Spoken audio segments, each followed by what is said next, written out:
నవనందులచే అవమానింపబడిన చాణక్యుని మనోభావాలు. అవమానంతో కృంగిపోయాడు. ప్రతీకారేచ్ఛ ప్రబలింది. ఆ యొక్క ఏకపాత్రాభినయాన్ని నేను ఇప్పుడు ప్రదర్శిస్తాను. నాకటరా అవమానము నాక.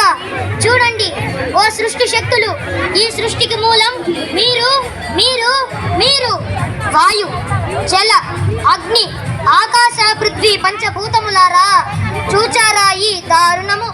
క్షణ క్షణము ప్రపంచ శాంతికై నిరీక్షించు నేత్రము, నిరంతరం దేవీ పూజ పునీతమైన హస్తము, సకల వేద పఠన కుశలమైన వక్త్రము, అనవరత ధర్మానిష్ట సమర్థమైన శరీరము, ఆర్షమత సంస్కృతి సంప్రదాయ సంసక్తమైన ఆత్మ, సదాదైవ దర్శనోపేక్షితమైన మనస్సు, అహర్నిశము దేశక్షేమము, మానవాళి సుఖశాంతులకు ఆరాట పడుతున్న హృదయము ఎట్టి నీచ నికృష్ట దుర్భర అవమానమునకు గురైనదో చూచినారా?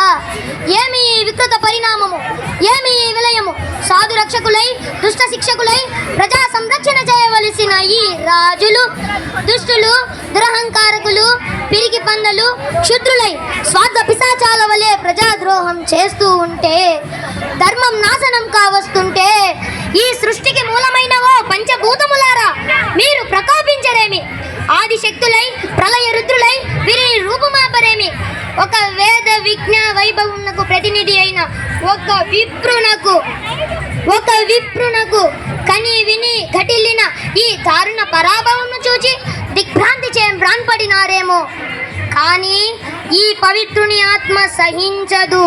ఘోరాతి ఘోరముగా వీరిపైన ప్రతీకారం తీర్చుకోక వదలదు.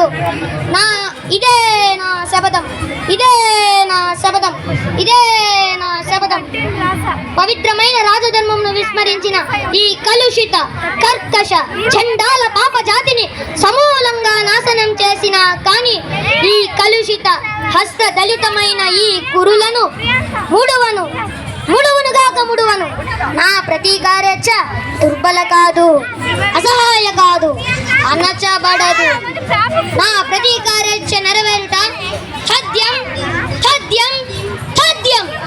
ఇదం బ్రహ్మం ఇదం క్షాత్రం, ఇదం బ్రహ్మం ఇదం క్షాత్రం, ఇదం.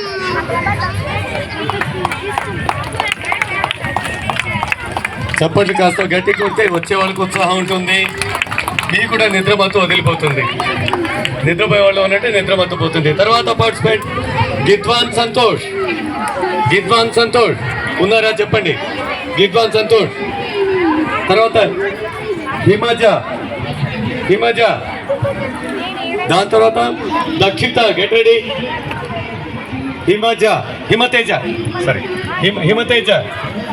నెక్స్ట్ దక్షిక.